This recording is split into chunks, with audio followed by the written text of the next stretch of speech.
السلام علیکم ورحمۃ اللہ وبرکاتہ. اعوذ باللہ من الشیطان الرجیم. بسم اللہ الرحمن الرحیم. قل اللہم مالک الملک تؤتی الملک من تشاء وتنزع الملک ممن تشاء وتعز من تشاء وتذل من تشاء بیدک الخیر إنك على كل شيء قدير. تولج الليل في النهار وتولج النهار في الليل وتخرج الحي من الميت وتخرج الميت من الحي وترزق من تشاء بغير حساب. اے محمد عربی صلی اللہ علیہ وسلم، آپ کہہ دیجئے اے اللہ، اے تمام جہان کے مالک، تو جسے چاہے بادشاہی دے اور جس سے چاہے سلطنت کو، بادشاہت کو چھین لے، جس کو چاہے عزت دے اور جس کو چاہے ذلت دے. ہر طرح کی خیر و بھلائی اے اللہ تیرے ہی ہاتھ میں ہے، اور بے شک تو ہر چیز کے اوپر قادر ہے. تو ہی رات کو دن میں داخل کرتا ہے اور دن کو رات میں داخل کرتا ہے. تو ہی زندے سے مردے کو پیدا کرتا ہے اور مردے سے زندے کو پیدا کرتا ہے، اور جس کو چاہتا ہے بے حساب رزق دیتا ہے. معزز سامعین کرام، سورہ آل عمران سورہ نمبر 3 اور اسی صورت سے ابھی آپ کے سامنے آیت نمبر 26 آیت نمبر 27 تلاوت کی گئی. سامعین کرام، آیات کو آپ نے سنا اور دونوں آیات کا ترجمہ بھی آپ نے سن لیا. بہت ہی عظیم ترین آیت کریمہ ہے معنی اور مفہوم کے اعتبار سے، اور ہم اپنے اس درس کے آخر میں ہی بتلائیں گے کہ آیت نمبر 26 جو ہے یہ ایک بہت بہترین دعا ہے. سامعین کرام، پہلی جو آیت کریمہ ہے اور دوسری آیت کریمہ، دونوں کے اندر اللہ تبارک و تعالیٰ کی بے پناہ طاقت و قوت، قدرت، اور اللہ تبارک و تعالیٰ کے لامحدود اختیارات کو واضح کیا ہے. اللہ تبارک و تعالیٰ نے ان دونوں آیات کے اندر اللہ تبارک و تعالیٰ نے دیکھیے واضح طور پر فرما دیا کہ اے نبی صلی اللہ علیہ وسلم، آپ کہہ دیجئے کہ اللہ تبارک و تعالیٰ کی ہی بادشاہت، اللہ تبارک و تعالیٰ کی ہی حکمرانی، اللہ تبارک و تعالیٰ کا ہی اختیار اس پورے کائنات کے اوپر ہے. کیا کہا سب سے پہلے؟ قل، اے محمد صلی اللہ علیہ وسلم آپ کہہ دیجئے اللہم مالک الملک، اے اللہ، اے تمام جہان کے بادشاہ. جو دنیا کے اندر بادشاہ یا حکمران یا مالک یا سردار یا امیر جو لوگ اپنے آپ کو کہتے ہیں، دراصل ان کو اختیار عارضی طور پر دیا گیا ہے، وگرنہ اس پورے کائنات کا مالک، پورے کائنات کا بادشاہ اللہ تبارک و تعالیٰ اکیلے ہے. شاہنشاہ اگر کوئی ہے تو بس وہی ہے، اس کے علاوہ کوئی شاہنشاہ نہیں ہے، اس کے علاوہ کوئی شاہنشاہ نہیں ہے. اگر شاہنشاہ کوئی ہے تو صرف اللہ تبارک و تعالیٰ. اسی لیے اللہ تبارک و تعالیٰ نے سب سے پہلے کہہ دیا کہ محمد صلی اللہ علیہ وسلم آپ لوگوں تک یہ بات پہنچا دیجئے، آپ کہہ دیجئے اللہم مالک الملک، اے اللہ تبارک و تعالیٰ تمام جہان کے مالک. اور اس کے بعد کیا کہا؟ توتی الملک من تشاء، جس کو بادشاہ تو چاہے بنا دے تو وہ بادشاہ بن جائے. مطلب کہنے کا اصل یہ ہے کہ مکہ والوں کو بڑا اعتراض تھا. کس بات کے اوپر اعتراض تھا؟ یتیم ہے محمد عربی صلی اللہ علیہ وسلم، باپ جو ہے پیدائش سے پہلے ہی مر گئے، اس کے بعد والدہ کا بھی انتقال ہو گیا، دادا نے پالا پوسا، پھر ان کا انتقال ہو گیا تو چچا کے سپرد کر کے گئے. یعنی یتیم. اس کے باوجود اللہ تبارک و تعالیٰ نے ان کو نبی کیوں بنا دیا؟ مکہ میں، طائف میں، یہ جو دو علاقے ہیں، ان دو علاقوں میں بڑے بڑے مالدار لوگ ہیں، بڑے بڑے چودھری لوگ ہیں، بڑے بڑے ساہوکار لوگ ہیں. ان کو اللہ تبارک و تعالیٰ نے نبی کیوں نہیں بنایا؟ اللہ تبارک و تعالیٰ نے واضح طور پر یہاں پر فرما دیا تؤتی الملک من تشاء، جن کو چاہے، جس کو چاہے اللہ تبارک و تعالیٰ بادشاہت دے دے. وتنزع الملک ممن تشاء، اور جس کے ہاتھ سے چاہے اللہ تبارک و تعالیٰ بادشاہت کو چھین لے. آج کوئی پاور مل جاتا ہے، آج کوئی مقام مل جاتا ہے، کوئی رتبہ مل جاتا ہے تو آدمی پہچاننے میں نہیں آتا ہے. اس کے بات کرنے کا انداز بدل جاتا ہے، دیکھنے کا انداز بدل جاتا ہے، باڈی لینگویج بدل جاتا ہے. لیکن اس کو یہ سوچنا چاہیے کہ آج جو ہولڈ ہے، جو پاور ہے، جو اختیار ہے، جو طاقت ہے، جو قوت ہے، وہ سب اللہ تبارک و تعالیٰ نے دیا ہے. توتی الملک من تشاء، جس کو چاہے عزت دے، جس کو چاہے بادشاہت دے. وتنزع الملک ممن تشاء، اور جس سے چاہے بادشاہت کو چھین لے. جس سے چاہے حکومت کو چھین لے۔ آگے مزید اللہ تبارک و تعالیٰ نے فرما دیا، دراصل یہ سب باتیں بہت ہی باریک ہیں اور ان باتوں کے اندر عقیدہ ہے، عقیدہ انسان کو ایسا عقیدہ اپنے اندر بنانا چاہیے۔ اللہ نے کیا فرمایا آگے؟ وَتُعِزُّ مَن تَشَاءُ، جس کو چاہے اللہ عزت دے۔ اگر کوئی کسی کو ذلیل کرنا چاہتا ہے نہیں کر پائے گا، ہرگز نہیں کر پائے گا، کیونکہ عزت و ذلت کا مالک کون ہے؟ اللہ تبارک و تعالیٰ۔ وَتُعِزُّ مَن تَشَاءُ، جس کو چاہے اللہ تبارک و تعالیٰ عزت دے، وَتُذِلُّ مَن تَشَاءُ، اور جس کو چاہے اللہ تبارک و تعالیٰ ذلت و رسوائی کے بالکل عمیق اور گہرے گڑھے کے اندر ڈال دے۔ آج لوگوں کے پاس ذرا سا پاور ہو گیا، پیسہ ہو گیا، ذرا لوگوں کو اختیار مل گیا، ذرا طاقت مل گیا، ذرا سپورٹ مل گیا، تو چاہتا ہے کہ سامنے والوں کو ذلیل و رسوا کر دے۔ اللہ نے فرما دیا کہ نہیں، ذلت و رسوائی صرف اور صرف اللہ تبارک و تعالیٰ کے ہاتھ میں، عزت و آبرو سے نوازنا صرف اللہ تبارک و تعالیٰ کے ہاتھ میں ہے، دوسرے کسی کے ہاتھ میں نہیں۔ اللہ تبارک و تعالیٰ نے اسی لیے یہاں پر بیان فرمایا وَتُعِزُّ مَن تَشَاءُ وَتُذِلُّ مَن تَشَاءُ۔ لیکن یاد رکھیے قرآن کریم میں ایک دوسرا قاعدہ بھی اللہ نے بیان کر دیا ہے، اور یہ قاعدہ بالکل قاعدہ کلیہ ہے۔ قاعدہ کلیہ ہے کیا؟ وَأَنْتُمُ الْأَعْلَوْنَ إِن كُنتُم مُؤْمِنِينَ، تم ہی سر بلند رہو گے اگر تم ایمان والے ہو۔ من کان یرید العزہ، جو عزت چاہتا ہے، فللہ العزت جمیعا، تو پوری کی پوری عزت کس کے ہاتھ میں ہے؟ اللہ تبارک و تعالیٰ کے ہاتھ میں ہے۔ اگر عزت چاہیے رب العالمین کے فرما برداری میں لگ جاؤ، اللہ تبارک و تعالیٰ کی پناہ میں آ جاؤ، اللہ تبارک و تعالیٰ کے دین کو اختیار کر لو۔ یہ جو قرآن کریم ہے اور نبی اکرم صلی اللہ علیہ وسلم کا فرمان ہے، اس کے مطیع و فرما بردار بن جاؤ، اس کے مطابق اپنی زندگی کو بنا لو، اللہ ہر حال میں عزت دے گا۔ صحابہ کرام کے ساتھ یہی ہوا تھا، انہوں نے اللہ تبارک و تعالیٰ کے دین کے لیے اپنے آپ کو وقف کر دیا، اپنی زندگی کو اللہ کے دین کے انڈر میں سرنڈر کر دیا۔ اللہ تبارک و تعالیٰ نے پوری دنیا کے اندر ان کو عزت دے دیا، اور یہ عزت کبھی ختم نہیں ہونے والی ہے۔ مرنے کے پہلے بھی ان کی عزت تھی، اور مرنے کے بعد تا قیامت ان کی عزت رہے گی، اور قیامت کے بعد کی جو زندگی ہے اس میں بھی اللہ تبارک و تعالیٰ ان کو عزت و سرخروئی سے نواز دے گا۔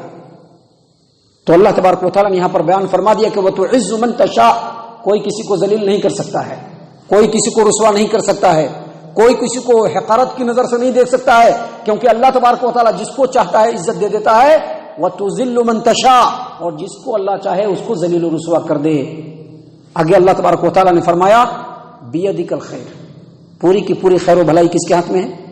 اللہ تبارک و تعالیٰ کے ہاتھ میں۔ بِیَدِکَ الْخَیْرُ، اصل میں جو عربی جملہ ہونا چاہیے الخیر بیدک، الخیر بیدک، الخیر مبتدا اور بیدک اس کی خبر، لیکن بیدک الخیر یعنی الٹ دیا ہے، جو خبر ہے وہ پہلے آ گیا اور مبتدا بعد میں آیا۔ اس کا مطلب کیا ہے؟ اس کا مطلب یہ ہے کہ اللہ تبارک و تعالیٰ نے اس جملے کے ذریعے سے لوگوں کو یہ بتلا دیا، سمجھا دیا کہ خیر و بھلائی خاص اللہ کے ہاتھ میں ہے، اللہ کے علاوہ کسی کے ہاتھ میں نہیں، اللہ کے علاوہ کسی کے ہاتھ میں نہیں ہے۔ بیدک الخیر، ہر طرح کی خیر و بھلائی صرف اللہ کے ہاتھ میں ہے، اللہ کے علاوہ کہیں بھی خیر و بھلائی نہیں مل سکتی۔ ایک مسلمان اگر خیر و بھلائی چاہتا ہے اس کو اللہ تبارک و تعالیٰ کے دامن رحمت میں پناہ لینا چاہیے۔ ایک انسان اگر خیر و بھلائی چاہتا ہے اس کو اللہ تبارک و تعالیٰ کے دامن رحمت میں پناہ لینا چاہیے، وہیں سے اس کو خیر و بھلائی ملے گی، وگرنہ خیر و بھلائی نہیں مل سکتی ہے۔ محترم سامعین کرام، یہاں پر اللہ تبارک و تعالیٰ نے خیر کا ذکر کیا اور شر کا ذکر نہیں کیا ہے، کہا کہ تمام کے تمام خیر اسی کے ہاتھ میں، حالانکہ جو شر ہوتا ہے وہ بھی اللہ تبارک و تعالیٰ کی مرضی اور مشیت سے ہی ہوتا ہے۔ کوئی برا ہوتا ہے، کوئی شر ہوتا ہے، اس میں کس کی مرضی شامل ہوتی ہے؟ اللہ کی ہی مرضی شامل ہوتی ہے۔ لیکن یہاں پر خیر کا ذکر کیا، شر کا ذکر نہیں کیا، جانتے ہیں کیوں؟ اس لیے ذکر نہیں کیا شر کا کیونکہ خیر جو ہوتا ہے وہ اللہ تبارک و تعالیٰ کے فضل و کرم سے ہی ہوتا ہے، دوسرے خیر نہیں مل سکتا ہے۔ اور یہ جو شر ہوتا ہے یہ انسان کے اپنے اعمال کا نتیجہ ہوتا ہے، انسان کے اپنے عملوں کا نتیجہ ہوتا ہے۔ جو اس کو شر پہنچتا ہے، جو اس کو برائی پہنچتی ہے، وہ اس کے اپنے عملوں کی وجہ سے ہوتی ہے۔ اسی وجہ سے اللہ تبارک و تعالیٰ نے یہاں پر خیر کا ذکر کیا، اور کبھی کبھی انسان کے ساتھ کوئی شر و فتنہ پہنچتا ہے اس کے پیچھے بھی خیر کا ایک بہت بڑا دروازہ ہوتا ہے۔ اسی لیے امام شوکانی رحمہ اللہ نے فتح القدیر کے اندر فرمایا ہے اس آیت کریمہ کی تفسیر میں کہ جتنی بھی چیزیں ہیں اللہ کی طرف سے جو ہوتی ہیں وہ صرف خیر ہی ہوتی ہیں، شر نہیں ہوتا ہے۔ اسی لیے اللہ تبارک و تعالیٰ نے یہاں پر فرمایا بیدک الخیر، تمام کی تمام خیر و بھلائی اللہ تبارک و تعالیٰ کے ہاتھ میں ہے، انک علی کل شیء قدیر، اور بے شک اللہ تبارک و تعالیٰ تو ہر چیز کے اوپر قادر ہے۔ اس کے بعد اللہ نے دوسری جو آیت کریمہ ہے آیت نمبر 27، اس میں اللہ تبارک و تعالیٰ نے بیان فرمایا تولج اللیل فی النہار، یہ بھی اللہ تبارک و تعالیٰ کی قدرت کاملہ کی نشانی ہے۔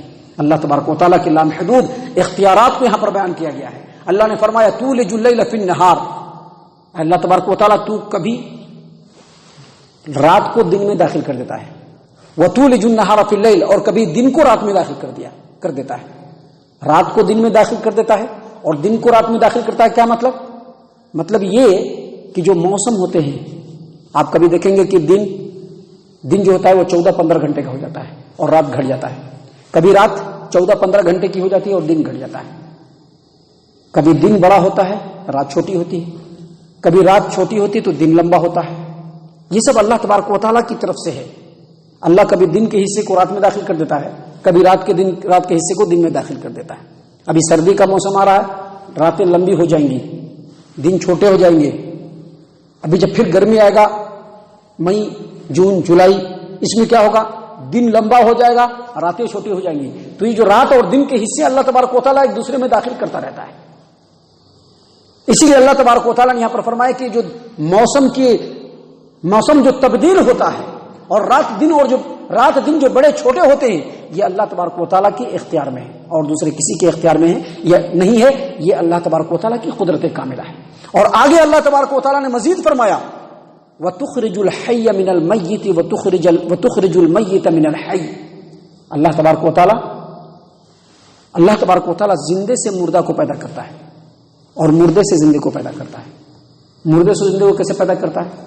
ابھی انسان زندہ ہے، اس سے نطفہ نکلتا ہے، اس سے کیا نکلتا ہے؟ نطفہ۔ وہ کیا ہوتا ہے؟ بے جان ہی ہوتا ہے۔ کیا اس کے اندر جان ہوتا ہے؟ کیا نہیں، بے جان ہوتا ہے۔ اور انسان جاندار ہے، جاندار سے نطفے کو اللہ پیدا کرتا ہے اور وہ نطفہ نکلتا ہے جو بے جان ہوتا ہے، اور پھر اسی نطفے سے انسان پیدا ہوتا ہے۔ یعنی بے جان سے پھر اللہ تبارک و تعالیٰ نے انسان کو پیدا کیا۔ بات سمجھ میں آ رہی ہے نا؟ یہ اللہ تبارک و تعالیٰ کی لامحدود اختیار اور اللہ تبارک و تعالیٰ کی بے پناہ طاقت و قوت کا ایک نمونہ ہے جو اللہ تبارک و تعالیٰ نے یہاں پر بیان فرمایا کہ اللہ تبارک و تعالیٰ زندے سے مردے کو اور مردے سے زندوں کو پیدا کرتا ہے، انسان سے نطفہ اور پھر نطفے سے انسان، مرغی سے بے جان انڈا پیدا ہوتا ہے اور پھر اسی بے جان انڈے سے اللہ تبارک و تعالیٰ کیا پیدا کرتا ہے؟ مرغی کو پیدا کرتا ہے۔ ایک دانہ جو ہوتا ہے وہ اگتے ہوئے درخت سے ایک دانہ نکلتا ہے، پھر اسی دانے کو مٹی کے اندر ڈالیں گے، بالکل سڑ گل جائے گا، پھر اس سے اللہ تبارک و تعالیٰ کیا پیدا کرتا ہے؟ پھر اسی پودے کو پیدا کر دیتا ہے۔ اور اس آیت کریمہ کی تفسیر میں، آیت کریمہ کے اس ٹکڑے کی تفسیر میں مفسرین نے یہ بھی کہا ہے کہ کافر سے مومن اللہ پیدا کرتا ہے۔ ایک کافر انسان ہے، اس سے اللہ مومن پیدا کر دیتا ہے، اور پھر کبھی کبھی مومن سے کافر پیدا ہو جاتا ہے۔ تو اس کا مطلب کیا ہوا؟ انسان اگر ایمان والا ہے تو زندہ ہے، جاوید ہے، اور اگر ایمان والا نہیں ہے تو وہ مردہ ہے، موتا ہے۔ وہ اگر وہ ایمان والا نہیں تو اس کی زندگی اگرچہ دکھتا ہے کہ وہ زندہ ہے لیکن وہ اصل میں مرا ہوا ہے۔ اللہ تبارک و تعالیٰ نے اسی لیے یہاں پر بیان فرمایا وَتُخْرِجُ الْحَيَّ مِنَ الْمَيِّتِ وَتُخْرِجُ الْمَيِّتَ مِنَ الْحَيِّ وَتَرْزُقُ مَن تَشَاءُ بِغَيْرِ حساب، اور اللہ تبارک و تعالیٰ تو مردے سے زندے کو پیدا کرتا ہے اور زندے سے مردے کو نکالتا ہے، اور تو جسے چاہتا ہے بے حساب رزق دیتا ہے۔ ابھی کوئی غریب ہے، اللہ نے اس کا اتنا ہی مقدر رکھا ہے۔ کسی کو افراط ہے مال و دولت، اللہ نے اس کے لیے اتنا مقدر رکھا ہے۔ یہ اللہ کی طرف سے، یہ غربت، یہ امیری، یہ غریبی، یہ سب اللہ تبارک و تعالیٰ کی طرف سے ہے۔ اللہ تبارک و تعالیٰ جس کو چاہتا ہے، جتنا چاہتا ہے، جتنا اس کے حق میں مصلحت ہوتا ہے، خیر و بھلائی ہوتی ہے، اللہ تبارک و تعالیٰ اتنا رزق اس کو دے دیتا ہے۔